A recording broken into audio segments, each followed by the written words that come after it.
Assalamualaikum warahmatullahi wabarakatuh. Selamat pagi anak-anak.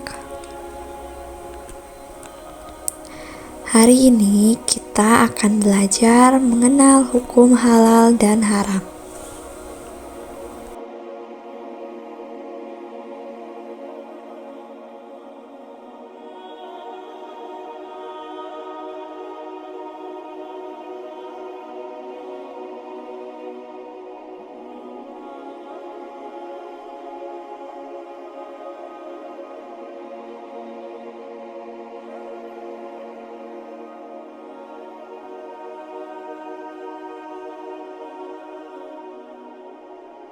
Sebelum memulai pembelajaran, yuk kita ucapkan kalimat ini bersama-sama. 1, 2, 3. Aku semangat dan siap belajar.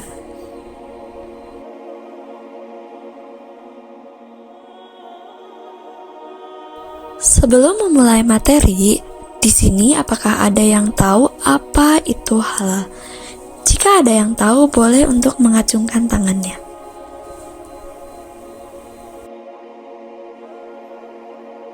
Jadi, halal itu adalah segala sesuatu atau kegiatan yang diizinkan atau diperbolehkan oleh syariat Islam untuk digunakan atau dilaksanakan.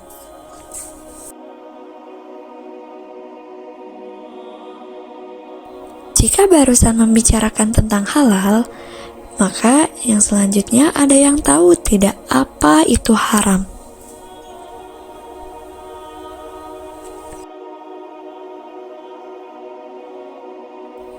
Haram adalah sesuatu atau kegiatan yang tidak diizinkan, tidak diperbolehkan, atau dilarang untuk digunakan dan dilaksanakan.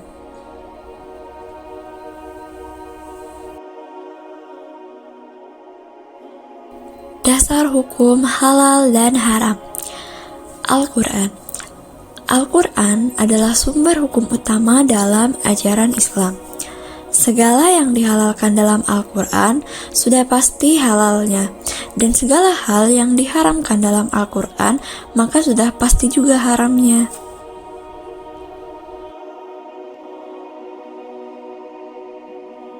Lalu ada hadis. Al-Hadis atau Al-Sunnah merupakan sumber hukum kedua setelah kitab suci Al-Quran dalam menetapkan hukum dan peraturan agama, termasuk masalah halal dan haram.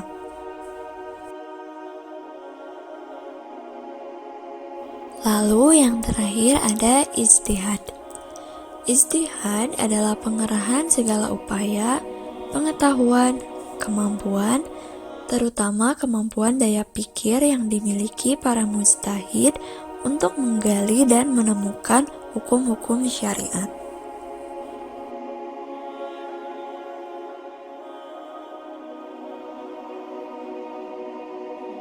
Asal Allah Subhanahu wa Ta'ala telah menetapkan sesuatu yang haram karena zat asalnya, seperti bangkai, darah, dan babi.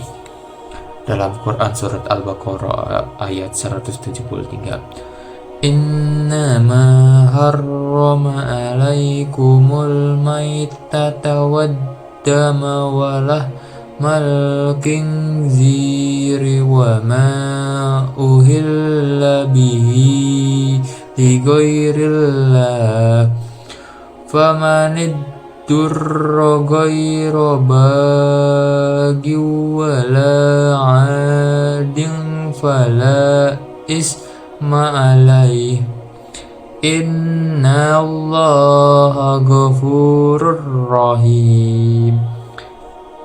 Artinya, sesungguhnya dia hanya mengharamkan atasmu bangkai, darah, daging babi, dan daging hewan yang disembelih dengan menyebut nama selain Allah.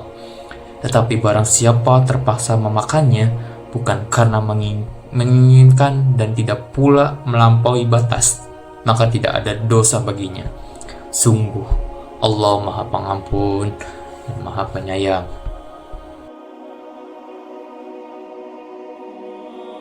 Sifat asal. Perbuatan dan sikap yang sifatnya buruk, jahat, judi atau syirik diharamkan oleh Allah. Semua yang dilakukan bersifat buruk, jahat, judi atau syirik walaupun dengan niat, cara, dan sebagus apapun tetap haram. Allah berfirman dalam Quran surat Al-Baqarah ayat 219. Yas'alunaka anil amri wal maisir qul fihima ismun kabirun wa manafi'u linnas wa ismuhuma akbaru min naf'ihima wa yas'alunaka maza yunfikun qulil awf kadzalika yubayyinallahu lakumul ayati la'allakum tatafakkarun. Artinya, mereka menanyakan kepadamu Muhammad tentang khamar dan judi.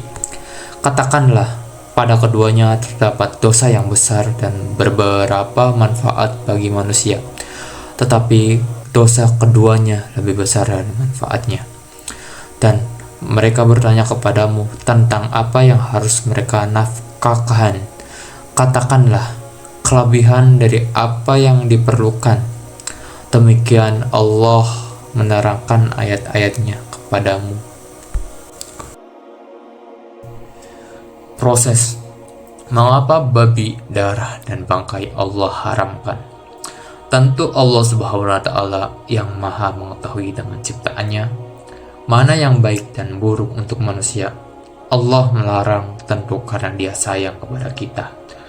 Apabila setetes benda haram bercampur dengan benda yang halal, maka semuanya akan menjadi haram. Misalnya, benda apapun yang dicampuri atau tercampur dengan zat dari babi, maka benda tersebut haram dimakan, diminum, ataupun dipakai oleh umat Islam. Penerapan hukum halal dan haram. Sikap halal dan haram masih dikhususkan hanya dalam urusan ibadah pokok. Ketika berbuat sesuatu yang buruk, umumnya sikap kita tidak merasa berdosa telah melakukan tindakan yang dilarang. Misalnya, ketika kalian makan nasi, tidak dihabiskan. Nasi sisa dibuang ke tempat sampah. Pernahkah kalian berpikir bahwa perbuatan tersebut termasuk haram hukumnya? Karena membazirkan makanan. Perilaku. Apakah hukum perbuatan membuang sampah sembarangan menurut Islam? Halal atau haram? Membuang sampah sembarangan termasuk perbuatan yang buruk, zalim kepada lingkungan, dan bisa merugikan orang lain.